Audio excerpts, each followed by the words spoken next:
su Lina Kaminskaite Jančariene.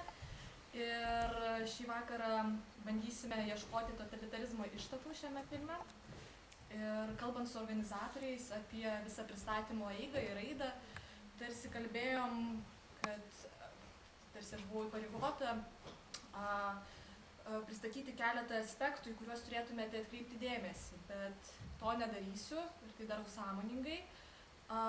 Tarsi taip jums palengvinu užduotį, jos neužduodama, bet tarsi ir apsunkinu, kadangi manau, jog kažkurių tai mano išgrynintų aspektų jums primetimas tarsi primestų mano interpretaciją ir trukdytų susikurti savas interpretacijas, o jau kiekvienas kūrinys tai yra individuali ir unikali interpretacija, kurią mes kūrėme remdamėsi savo intelektualinę ir emocinę patirtimi. Tad kviečiu žiūrėti filmą, ieškoti savų interpretacijų, o vėliau po filmo tiesiog pasiklausysime manos interpretacijos ir kviesiu ją išdiskutuoti, dekonstruoti, pritarti, nepritarti ar papildyti ją. Tai gero filmo.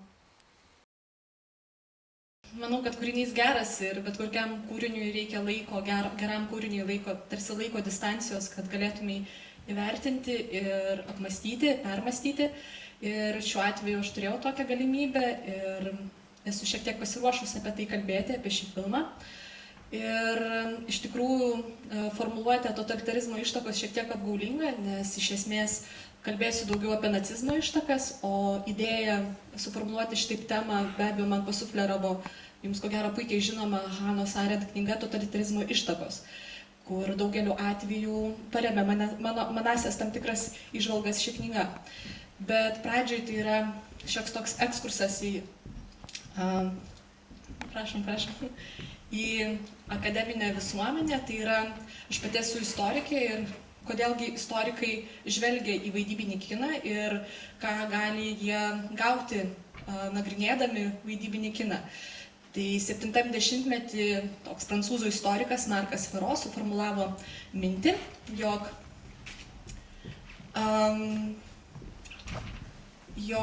vaidybinis filmas gali būti adekvatus šaltinis, jeigu mes kalbam lyginant su dokumentiniu kinu, jo manymu, kad tiek dokumentinis filmas, tiek vaidybinis filmas yra konstruktas. Todėl remiantis šią prielaidą ir šią įžvalgą galima juos adekvačiai vienam tarsi lygmenį priimti kaip adekvačius šaltinius. Ir ši įžvalga ilgą laiką buvo plėtojama ir jau po 90 metų istorikai tarsi vieningai nusprendė, kad taip, vaidybinis filmas gali būti istorijos šaltiniu. Tik dabar klausimas, kągi istorikai mato ar nori pamatyti, žiūrėdami vaidybinius filmus. Ir ilgainiui buvo įsikerojus tokia klaidinga nuomonė, kad istorikai te gali palyginti rekonstruojamą praeitį ir lyginti su plačiai žinomais arba istoriografijoje pripažintais faktais. Ir to pakako. Na, tai yra pavyzdžiui, ar rekonstruojama epocha yra adekvačiai rekonstruota, ar kostiumai yra deramos rekonstrukcijos ir taip toliau. Tai pasirodė, kad tokie klausimai yra niekiniai, tai yra tokia analizė nieko apie filmą nepasako, o tik tai kvestionuoja neva tai režisieriaus sumanymą, bet jau ir taip aišku, kad režisierius kurdamas filmą tikrai nenori nuginčyti istorinių faktų arba geriau pavaizduoti negu krūva istorikų sutartinai mano apie tam tikrą rekonstruojamą laikmetį. Tai va, ir šis virsmas tarsi skatina žiūrėti vaidybinį filmą kitaip ir istorikai dažniausiai kelia klausimus tokius. Tai yra, tuos klausimus sieja su istorinė kultūra, su istorinė sąmonė ir klausia, kągi filmai gali pasakyti ar ką konkretus filmas pasako apie istoriją arba požiūrį į istoriją. Tai šiuo atveju jau iš karto pereinu prie šio klausimo ir jį formuluoju ir kai žiūrėjau filmą, formulavau, kągi šiame filme Baltas kaspinas galima sužinoti, kaip čia istorija yra interpretuojama, tai yra istorinės sąmonės požiūriu. Ir atsakymas yra pakankamai paprastas ir jau pirmieji filmo kadrai sufleruoja atsakymą. Tai yra užkadrinis tekstas, tarsi įvedantis žiūrovą į kontekstą, iš karto pasako, aš čia tuoj pat pacituosiu, gal šiek tiek netitiks mano titrų vertimo, bet vis tiek esmė bus ta pati. Tai aš nežinau, ar istorija, kurią noriu jums papasakoti, yra tikra. Tai, ką žinau, remiasi gandais, o tiek metų ši istorija yra vis dar miglota ir yra daug neatsakytų klausimų. Tai šiomis eilutėmis iš karto tarsi pasakoma, jog bet koks pasakojimas tai yra subjektyvi interpretacija, subjektyvus požiūris ir kiekvienas mes pasakodami arba turėdami savo požiūrį į istoriją tarsi ją padarome subjektyvę. Tai dabar siejant su pačiu istorijos mokslu, tai čia yra postmodernistinė laikysena humanitariniuose moksluose ir istorikų tarpe ir jau visi tarsi identifikuoja, jog objektyvaus istorinio pasakojimo nėra. Tai, ką gali padaryti istorikai ir mokslininkai, tai judėti link galimo objektyvumo. Tai yra tokia pirma tarsi įžvalga, pasakanti būtent apie kūrinyje atskleidžiamą požiūrį į pačią istoriją. Antras klausimas, kurį aš savo užsidaviau žiūrėdama šį filmą, tai yra, kągi šis filmas vaizduoja. Kitaip tariant, kuris yra veiksmas, pats yra lokalizuojamas. Tai čia sufleruoja jau du ryškus pakankamai simboliai. Tai pirmasis simbolis yra pats pavadinimas. Užsienio platintojai dažniausiai šito filmo pavadinimo neakcentuoja ir jisai vyra tik tai Balto kaspino pavadinimu. Bet pilnas pavadinimas tai yra Baltasis kaspinas, tai yra Baltas kaspinas Vokietijos vaikų istorija arba Baltas kaspinas pasakojimas apie Vokietijos vaikus. Tai tarsi visiškai aiškiai yra lokalizacija, jog tai yra Vokietija. Dabar antras simbolis, kuris tarsi priartina prie vokiškosios visuomenės ir alegorijos, tai yra nacizmo išvakarių, tai yra, kurgi veiksmas vyksta, miestelio pats pavadinimas. Tai miestelio pavadinimas yra Eichwald ir pažodinis vertimas būtų Ąžuolų giria, o pasirodo, jo germaniškoj kultūroje tiek mitologiniu aspektu, tiek jau moderniaisiais laikais, XIX amžiaus pabaigoje, XX amžiaus pradžioje, ąžuolas simbolis Vokietijoje buvo plačiai reprodukuojamas ir ąžuolas buvo tarsi tapatinamas pačiai Vokietijai. Tai yra, Vokietija yra pats ąžuolas. Teko surasti netgi tokį teiginį. Nuo vėliau nacių ideologija šią simboliką, tai yra ąžuolo vainiką, taip pat dažnai reprodukavo. Taigi, akivaizdu, kad galima sieti šio filmo lokalizaciją su vokiškąja visuomenė, tai yra vokiškąja jos dalim ir tuo pačiu simboliu, jog tai kalba yra apie visuomenę kaip alegoriją. Tai aš tarsi keliu tokią tezę, kad Eichwaldas, tai visa bendruomenė vaizduojama filme, yra vokiškosios visuomenės gyvenančios totalitaristinės sistemos, nacizmo sistemos gimimo išvakarėse. Ir jau mes vėliau suprantam iš filmo siužeto, jog veiksmas vyksta Pirmo pasaulinio karo išvakarėse. Tai yra dar viena akivaizdi tarsi aliuzija. Ir visuomenė gyvenanti, taigi kokia tai yra visuomenė gyvenanti nacizmo išvakarėse.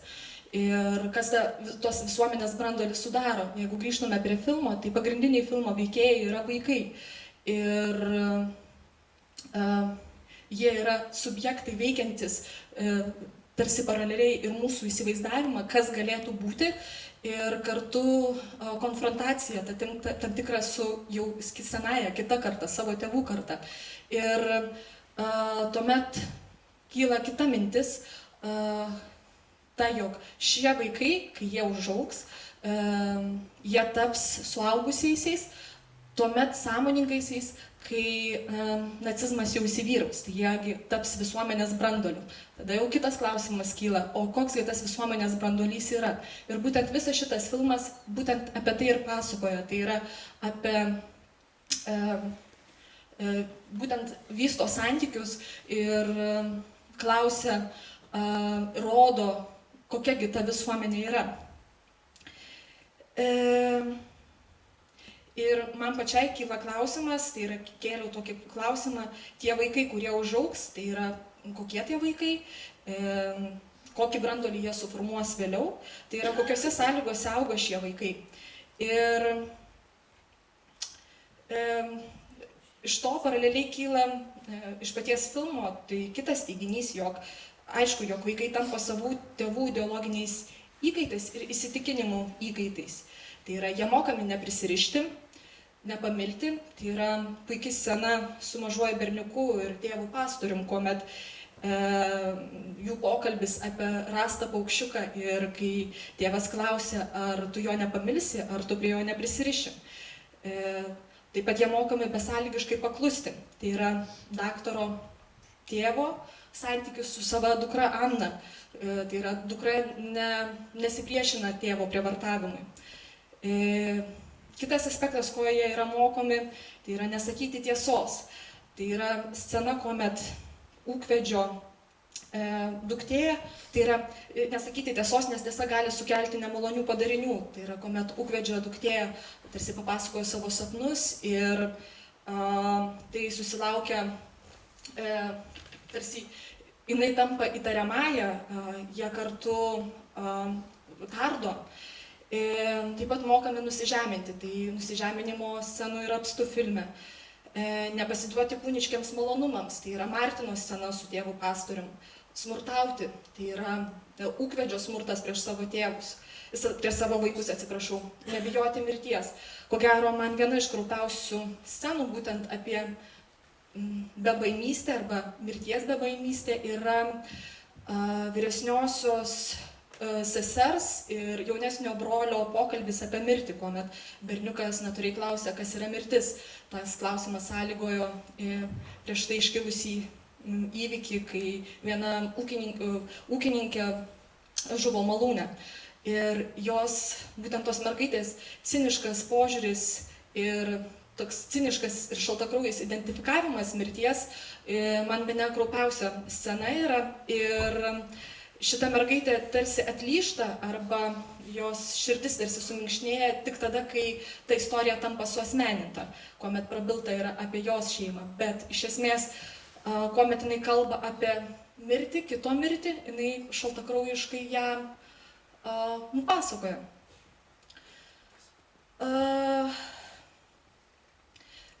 Kitas aspektas labai svarbus, tai, ką deklaruoja tėvai, ar tai, ką deklaruoja vyresnioji karta, tas vertybės, tai yra atgaila, tiesa, pagarba, meilė, atjauta, prieš pastatymą jų pačių elgesių, tai yra smurtui, prievartavimui, neapykantai, paniekai ir taip toliau. Čia galima vardinti labai daug pavyzdžių. Ir visa tai būtent lemia vaikų elgseną, kuri yra punktyriškai užuominomis nubrėžiama, tarsi, kad būtent tai sąlygojo vaikų elgseną. Tai yra ūkvedžio vaikų elgesys, kuomet jų pavydas tarsi sąlygojo savo mažojo broliuko peršaldymą, barono sūnaus įstumimą į upę. Taip pat ir kerštą, tai yra pastoriaus dukros elgesys kerštaujant savo tėvui, kuomet jinai nusmeigė jo kanarėlę. Ir būtent pavydas ir kerštas, apie kuriuos aš tik sakiau, ir sąlygojo brutalumą ir nužudymą. Tai yra brutaliai elgiamasi su savo bendramžiais arba nužudoma. Tai tarsi yra užuomina, jog visi po to sekę įvykiai sąlygojami yra būtent iš vaikų elgesio. Ir paradoksalu tai, kasgi gale filmo nutinka. Visi miestelį drebina kraupūs įvykiai ir jų kaltininkai tampa nutylėti ir neidentifikuoti ir nepaaiškinti. Ir tik mokytojų užsiminus apie galimus kaltininkus, pastorius grasinimais nutildo purvinas mintis arba niekšiškas mintis. Ir tuomet tampa aišku, jog kaltininkų demaskavimas demaskuoja pačią bendruomenę, nes vaikai yra bendruomenės nariai, bendruomenė juos užaugino. Ir būtent šitas visas įžvalgas aš, kuomet galvojau apie filmą ir supratau, kad nieko aš gudresnio nesugalvosiu nei tai, ką parašė Hannah Arendt totalitarizmo ištakose. Ir jos keletą įžvalgų, jos man visiškai siejasi su šiuo filmu. Ir be abejo, aš tikrai neaptarsiu kompleksiškos Arendt studijos, kuri į totalitarizmą žvelgia kaip į sudėtingą sistemą sąlygotą įvairiausių pasiekmių ir prieš tai vykusių procesų. Bet būtent tuomet, kuomet jinai pasakoja apie nacizmo genezę kaip po tokią, aš išryškinau kelias citatas, kurias norėčiau jums pasakyti, o paskui sėdama su filmu pakomentuoti. Hannah Arendt manė savo studijoje, kad pagrindinis faktorius, kuris lėmė nacizmo atėjimą, tai pačios visuomenės pasiruošimas tam. Pati visuomenė buvo pasiruošus nacizmo atėjimui arba totalitariniai sistemai. Beje, jinai kalba ne tik apie nacizmą, bet ir bolševizmą, tai yra apie totalitarinės sistemas ir šiuo atveju aš tik tai išryškinu vieną iš jų, kadangi jinai yra aktuali filmui. Anot jos visuomenė, kaip ir minėjau, buvo pasiruošusi priimti nacizmą, kadangi buržuazija pretendavo būti vakarų tradicijų gynėja ir suardė visus moralinius principus, viešai demonstruodama dorybes, kurių ji savo privačiame ir verslo gyvenime ne tik neturėjo, bet tiesą sakant niekino. Daugeliui pradėjo atrodyti labai revoliucinga pripažinti žiaurumą, niekinti žmogaus vertybes ir mėgautis visuotiniu amoralumu. Nes visa tai, mažų mažiausiai, griovė tą dviveidystę, kuria, kaip atrodė, remiasi egzistuojanti visuomenė. Tai pati Eichvaldo bendruomenės struktūra, tai yra vaikų kerštas, tai yra vaikų maištas prieš deklaruojamas morales, tarsi ir pantrina šiai citatai. Kita svarbi citata būtų, naciai buvo įstikinę, kad piktadarystė mūsų epochoje yra liguistai patraukli. Iš nacių buvo reikalaujama ne o griežto loginio nuoseklumo visais ideologiniais klausimais ir negailestingos politinės kovos. Naciai ėmėsi naujų propagandos metodų, nejautė poreikio atremti priešiškų argumentų, jie teikė pirmenybę ne įtikinimui, o mirčiai, skleidė terorą, o ne įsitikinimus. Tai čia akivaizdu, kad pačiam filme, išskyrus ūkininko, tai yra mirusios ūkininkės valstietės, sūnaus kerštą, tai yra baronui ir jo scena su kopūstų iškirtimu, tai buvo ir jo paskui vėlyvesnis prisipažinimas, tai buvo vienintelis prisipažinimas filme. Vėliau nei sykį nebuvo atgailauta ar prisipažinta, tiesiog visa filmo eiga ir kiekvienas smurtas ar smurtavimo atvejis lydėjo kitą. Ir savo idėjas ar noras skleisti idėjas savasias antrino tik tai būtent išpoliai toje gyvenvietėje. Kita citata jau ir bus paskutinė. Totalitarinė sistema nepakentė individualumo. XIX amžiuje buvo prognozuotas masių žmogaus atsiradimas ir masių epochos atėjimas. Tačiau šios prognozės niekina susidūrus su asmeninio suinteresuotumo praradimu, ciniškas ir nuobodžiaujantis abejingumas mirties ar kitų asmeninių katastrofų akivaizdoje. Aistringas potraukis prie pačių abstrakčių sąvokų kaip gyvenimo gairių ir visuotinė panieka net pačioms akivaizdžioms sveiko proto taisyklėms.